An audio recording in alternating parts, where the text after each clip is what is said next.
Welcome to Hope Through the Hard Stuff, a podcast from Winning at Home. Please welcome your host, speaker, and award-winning author, Steve Norman. I'm super excited to have in the studio with us today Whitney Scholten, who is a licensed counselor here at Winning at Home. She got her start here. You interned here. Yep. Now you're on staff here. Whitney, thank you so much for making time today. Yeah, thanks for having me. Tell me a little bit about the client bases and the topics that you're working with and on these days. Yeah, generally I work with clients about ages 15 years old and up for a variety of things like depression, anxiety, grief issues, life transitions, but a big passion of mine is working with women and couples who are dealing with sexual pain or other sexual intimacy issues and relationship issues.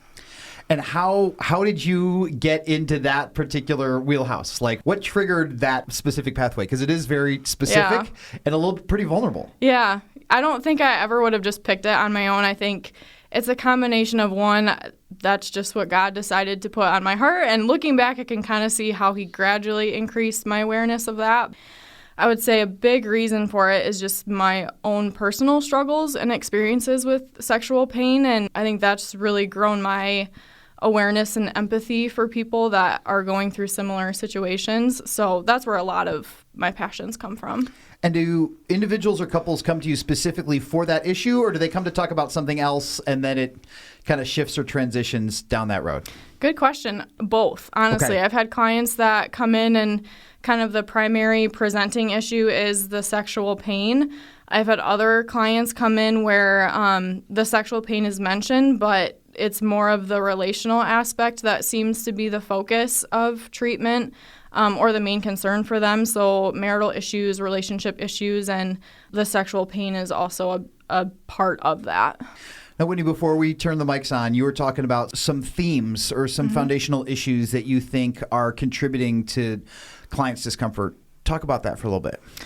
Yeah, well, I see some common themes in a variety of areas. So for me, growing up in the church, over time, both in my own life and with clients, I've started to see some threads of like purity culture teachings that are having what I believe are some harmful effects on relationships.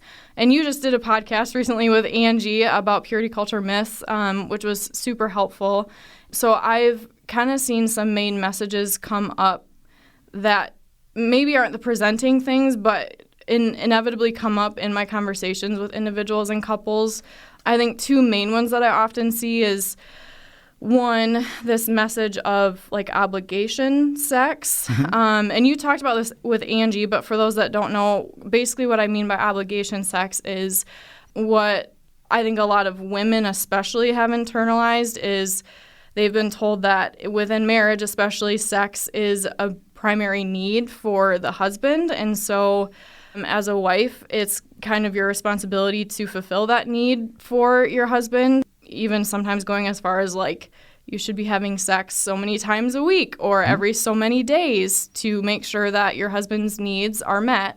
And I often see that one closely tied with another message, which I kind of just term like the lust message, which is essentially this teaching that like men are inherently struggle with lust. Most men do. And so especially within the context of marriage, part of that obligation message is tied to meeting your husband's needs so that they don't in turn struggle with unwanted sexual behavior like pornography or lust. And so that kind of fuels this obligation message. And so in working with women and couples who are dealing with pain, I often see women who at some point in their journey or currently when I'm working with them, even when sex is painful, feel like they have to, maybe not feel like, but continue to have sex despite the pain.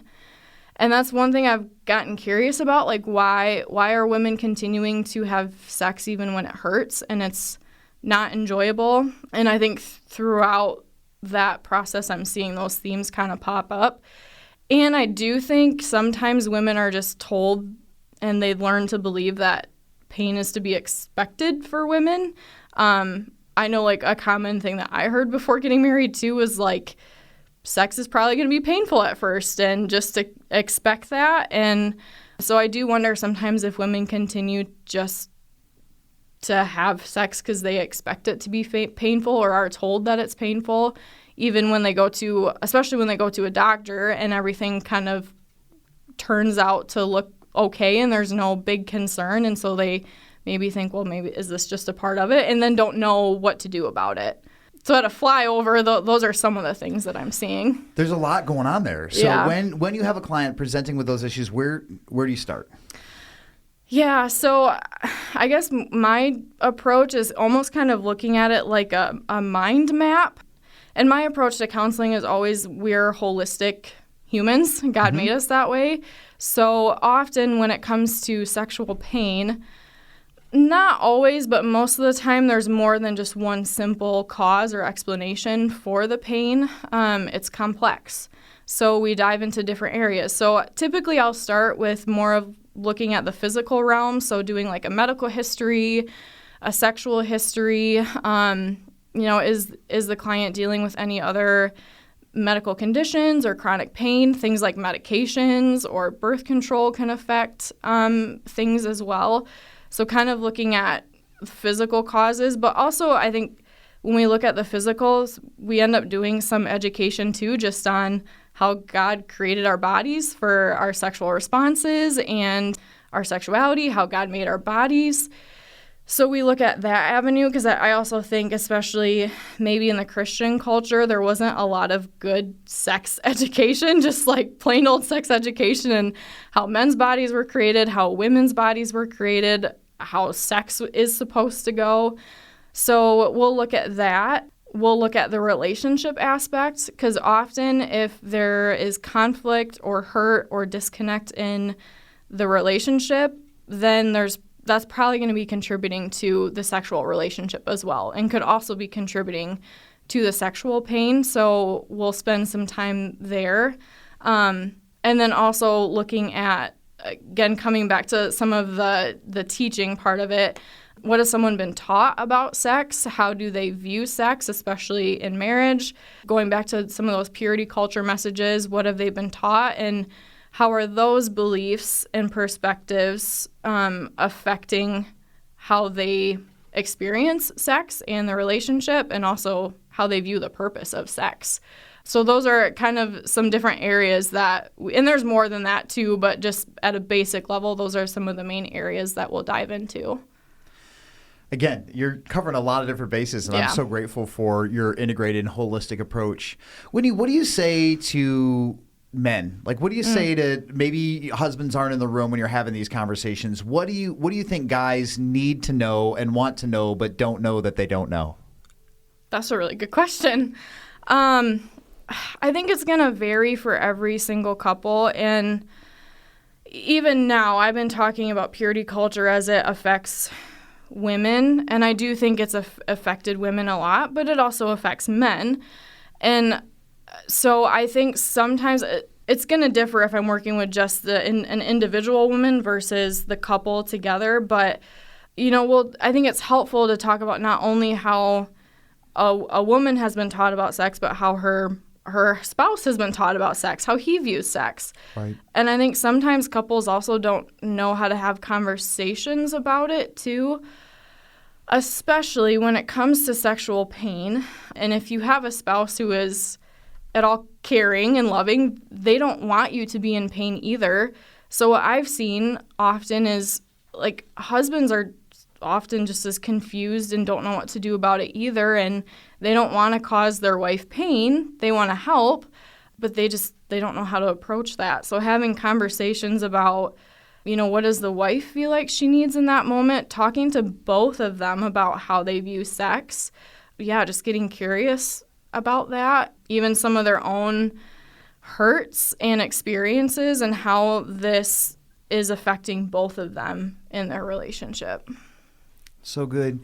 Whitney, I think that one of the things that when I think about purity culture that I've started to realize is that there was always kind of this assumption that like everybody came to issues of marital sex and intimacy with a blank slate, and especially if they followed all the purity culture rules. Yeah. Like if people's technical virginity was intact when they got married, then we could make these assumptions. And we just know that especially in the last few years in the wake of the Me Too movement where people have had more honest and candid conversations about trauma. Yeah. How does the church's reluctance to toe into issues like sexual brokenness and trauma continue to complicate this issue. And again, I'm not trying to like blame or shame anybody, but the truth is, you're right. We didn't have conversations about just the biology of sex, and we sure didn't have conversations about sexual trauma or sexual brokenness other than threats like don't have sex because then X, Y, and Z. And there are a lot of people who are like, well, I didn't willingly have sex, but I was exposed to these images, or I was exposed to this environment, or I was exposed to this inappropriate conduct or flat out traumatic abuse.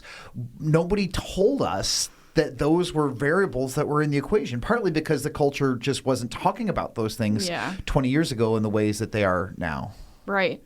Yeah. Well, and I think you make a good point. Like, even in this conversation, we're not trying to put blame on the church, like, not at all, but it's learning, okay, this is what's been happening. This is the hurt and the experiences that we're seeing. So how do we change some of what we're doing and really get to the bottom of what we're teaching and how we're handling this so that we can enjoy sex as God intended, but not just sex, relationships too. And I think what you're addressing some really good points, even with things like sexual trauma or, the reality of how many people are exposed to porn, whether they seek it out or whether it is just they happen upon it or it's shown to them. What I've seen is, I think, honestly, grieving is a big part of the healing process that maybe isn't touched on a lot. So whether that is grieving, you had experiences that you didn't want, or situations that you had no control over, and so grieving that, and especially when it comes to sexual trauma, that just has to be addressed, because our bodies store trauma. Our bodies have memories. And so even if you have a history of sexual trauma and you go into a loving, committed marriage or relationship, sometimes that trauma is still going to be there, no matter how awesome your spouse is. And sex might be really difficult and painful because of those previous wounds and experiences that you've had. So I think it's important in addressing like the beliefs and the teachings about sex. We also have to pay attention to God created us as embodied people, meaning we have to pull in the responses that our bodies have and even how God created our bodies to protect us. And if we think about even a trauma response or a stress response, so like fight, flight, or freeze, or even those more the trauma part of it, which is even more complex work, God created those systems to protect us. But sometimes we get stuck in those, and we need to listen to those too, especially in the context of marriage. My mind is going all these different places, so I'm trying to stay on track with your question. But specifically as it relates to trauma and teachings in the church, I think that's where it's important for the church to really start partnering with people like counselors or doctors or professionals that do have more of that knowledge within the mental health realm or healing for our bodies in combination with beliefs and teachings so that we can help people heal. Yeah. Sometimes we forget that the Bible talks about all of the heartbreaking issues of our lives. And I'm reminded of that, like when King David was trying to sort out some issues in his own life, there was fallout in his ability to parent his adult children. Yeah. And there was a sexual assault within his own family that the scriptures never give us any evidence that David addressed, either with an individual or the family at large. And so you read that and your heart breaks because you're like, oh no, not only does she have this nightmare, but then she's sentenced to this lifetime of not being able to process it, dialogue it, work it through, experience healing from it. And so sometimes we think that the Bible is above and beyond. It's too esoteric, or it's too transcendent, or it's too theological. But there's the guts of every human issue are available in the scripture, and it's a gift to us in that way. When you talk about what do you do when you have an individual or a couple who's struggling with resentment? Hey, we did everything the way that we did our dating life, or we did our courtship, or we did our engagement, in air quotes, the right way, the way that the church told us to, or the way that our counselor told us to, and we're 2 months or 2 years or 2 decades into our marriage, and we still have confusion, frustration, and resentment around sex. And we're mad we're mad at God, and we're mad at sex, and we're mad at culture, and we thought it would be better, and it's not, and we don't know what to do. That is such a reality. And if I can just be a little bit vulnerable, that's something that I very much felt in my own life. Getting married felt like I did things, in quotations, the right way. Yeah. And being told and believing that sex is this gift, which it is. Sure. And sex is a blessing, which it is. But then getting into marriage and experiencing sexual pain and even trying to do the work of healing so that it wasn't painful anymore and trying to get to the bottom of it, which in itself is a confusing process. And where do I go for help? Who do I talk to for healing? Because I didn't feel like I could just walk into a church and start, I didn't know who to go to with it. So I definitely felt a lot of that anger and okay, God, I'm doing things the right way, and yet this is still painful. Me and my husband are trying to honor you in this. We're trying to connect and work through this together, and yet this sucks. This is awful. And I've learned we just have to address those emotions head on, because that is the reality. There's anger there because you did have expectations and hopes for your relationship and for sex, which is supposed to be this really great and awesome thing. The reality is we live in a broken world. We live in a sinful world, and there's all the things we just talked about, right? There's trauma, there's hardship, there's relational conflict, and sometimes why do these bad things happen? That's the big question, right? Why is there suffering? Why do bad things happen to quote-unquote good people? And I think part of the healing process is acknowledging the anger and the resentment and even talking through what were your expectations and hopes for this marriage? What were you told or even promised by whether it was teachers or parents or just the culture at large that told you things about sex and that you would have when you get married and you did X, Y, and Z, and then that doesn't happen. And again, that comes back to the grieving process. There has to be grief that you move through in order to heal, and acknowledging, especially in working with couples together, for both of them, where's the anger coming from? Where's the resentment coming from? And ultimately, God is big enough to handle all of that. I love it's Psalm 13 when David is, if you read it, David doesn't hold back. He's like, God, where are you? How long will you forget me? But then at the end, I don't remember the exact language, but essentially he's like, but I trust you. Yeah. And so I think there's healing in being able to lay before God all these raw emotions, and it's not resolved right away because that's how healing works. I wish it was quick. It's just not. Often the healing process is longer than we want it to be, but and I've talked with couples too about living in the tension of, okay, sometimes we just need to sit in the grief and the pain and the anger and hold space for that, while at the same time, let's also look for ways that you as a couple can still connect. Can you always connect, especially if sex is painful, can we connect in all the ways that we want to right now? Maybe not, especially for the woman who is experiencing sexual pain.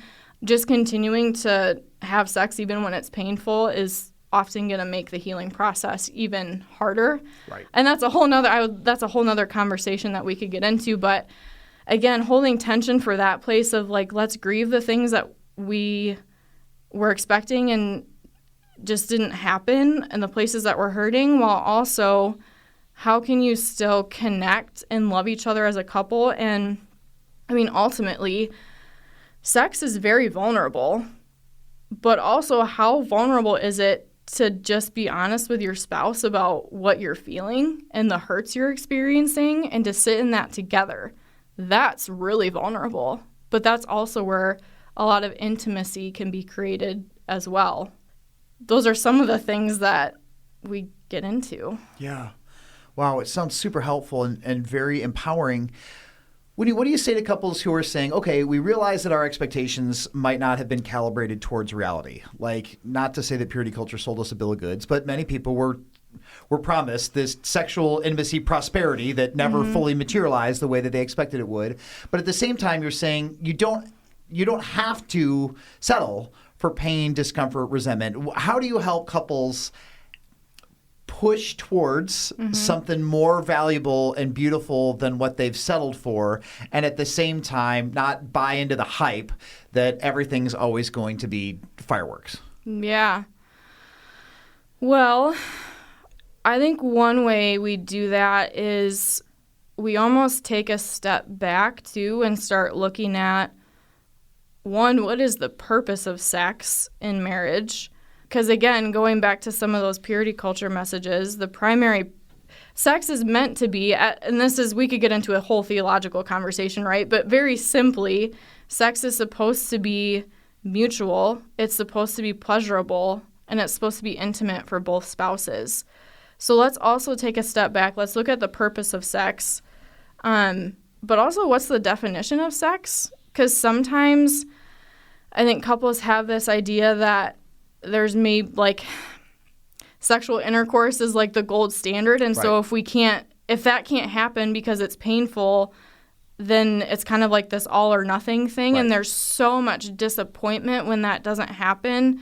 And that's often where I see, like, especially women who are struggling with pain try to push through the pain anyway, because it's like, well, if we can't do this, then we can't connect at all. Right. So even taking a step back and saying, okay, but sex is so much more than that.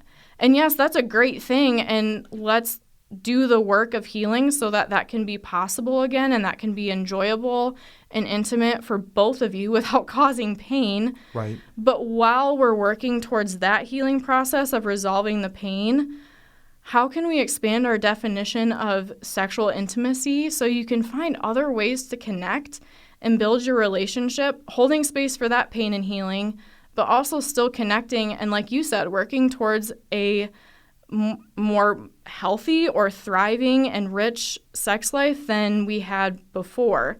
And so just getting curious about, and that's where, again, where we dive into some of those beliefs too, because I think figuring out even what couples are comfortable with or what they're not, because the goal is to never pressure your spouse to do something that they're not comfortable with or they don't want to do. Sure. So that involves, again, more vulnerable conversations from each spouse about, what they find pleasurable, what ways that they really feel connected and intimate with their spouse, and expanding that and having conversations. And that's, again, where we kind of back up, again, looking at what were some of those teachings and beliefs that they've internalized about sex, examining, are those maybe, if I can say, are they totally biblical and are they helpful or are they harmful? And examining those and, again, just getting curious about it. No, I think it's so important that you're saying that. And as you identify what sex is, it's also important for us to talk about what marital sex within a Christ-centered marriage is not. Right. And I just want to go back to what you said at the beginning, that if there's obligation sex or if a guy is struggling with a sense of entitlement, sex was never intended to be like sin prevention for extramarital affairs for guys. Right. And wherever that came from is nonsense. It's disempowering. It's not gospel. It's not Jesus. I just finished reading Non-Toxic Masculinity, which was a thing on male sexuality written by Zachary Wagner. Yeah. We interviewed him last week. His episode is coming up. Oh, cool. And he was great because he said, like, Jesus was not asexual. He was like, Jesus was a sexual person. And so a lot of us, it's just a jarring statement to hear because we're like, if somebody's in stained glass, then they have no sexual drive. And that's just not true. Like, Jesus was fully human. Yeah. So every aspect of humanity was embodied. And so sometimes we run into people who are like, well, I have needs and my needs need to get met and they'll be met by you on this time under these circumstances. That's not Jesus. And that's not the gospel. Right. And that's not a mutually honoring, other-centered marriage. And for us to pretend that, like when you talked about how if sex is being manipulated or coerced or twisted, culture would call that assault. And culture shouldn't have a higher bar for sexual integrity than the church. Yeah. Sorry, I got a little bit animated there. No, you make so many good points there. Like, I can say yes and amen to all of those.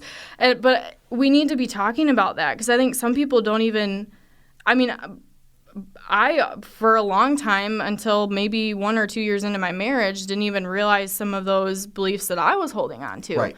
So if we don't start talking about them, then how are we going to know we're holding on to them, how they're harming us, but also how do we get back to what God intended? Yeah. So I agree with all of what you just said. When you said that there was a book that you came across recently that was like a light bulb moment for you, The Great Sex Rescue. Talk a little bit about why that was transformative for you and your journey and the work that you're doing with clients.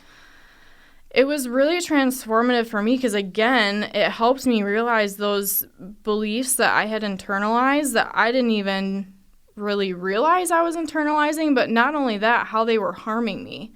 Because, again, going back to this connection that I'm seeing between sexual pain and some of these, like the obligation sex message and this like lust message, I realized for me, one, sex was painful, but instead of taking a step back and allowing myself to heal, I felt like I had to just deal with the pain in order to meet my husband's needs and didn't feel like I could even say no.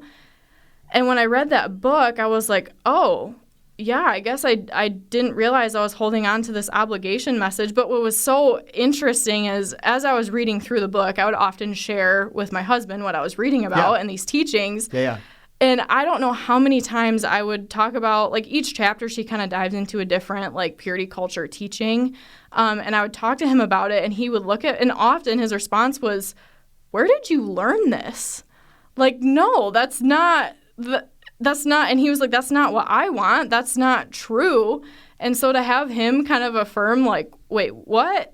Like, I was told as a woman all these things, but you don't hold, like, I was having this obligation message, and not once did I feel obligation coming from my husband or that he was putting that on me. That was all that I had internalized. So you were working off of a script that he never bought into. Oh, yeah. Yeah. Okay.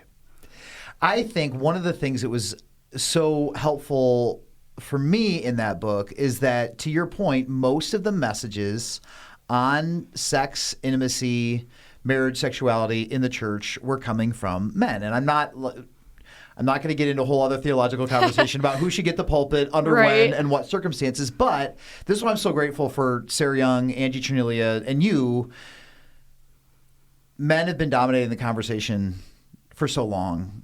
Women haven't been empowered to know that they have a voice and they get a vote in what happens in their lives and in their church and in their bedrooms and in their marriages and in their homes. And so I think that the church has ignored women's voices to their peril and have jeopardized not just one, but multiple generations of women to untold and unnecessary suffering because we didn't validate female voices at the table. And if that was anybody who's listening, if that was your church experience, I want to apologize and let you know that ought not be. Like the scriptures continually, repeatedly reinforce, elevate, celebrate women and how they help us understand God better, how they help us understand ourselves better, how they help us understand all of the critical issues of life that matter.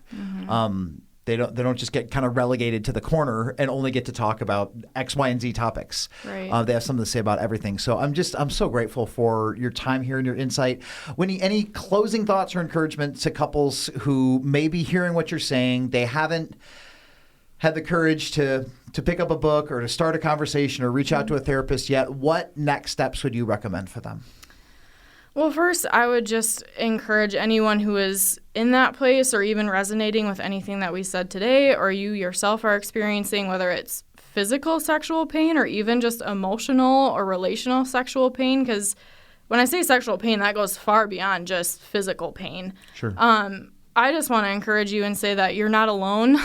I know that when I was in that place, I often did feel very alone and wasn't sure who to even talk to or who to go to, and kind of just feeling like, is this just a me problem? Like, are other people struggling with this? So just for you to know you're not alone in what you're experiencing and there is help out there. And like you said, Steve, I'm so sorry that that's been your experience, especially if growing up in the church you felt like you didn't have a voice or you were taught these things that are now harming you. And not just you, but I would say it harms the whole marriage too.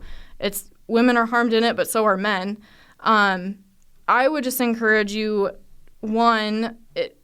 taking that first step of even reaching out and talking to a mental health professional, but especially someone who specializes in the area of sexual pain or sexual issues, I think is really important. And I do recognize it takes a lot of courage to do that. So just know that you're not alone, and this is not a shameful thing. You don't need to feel shame, and I know that's another, I guess, theme, going back to the themes that I see pop up.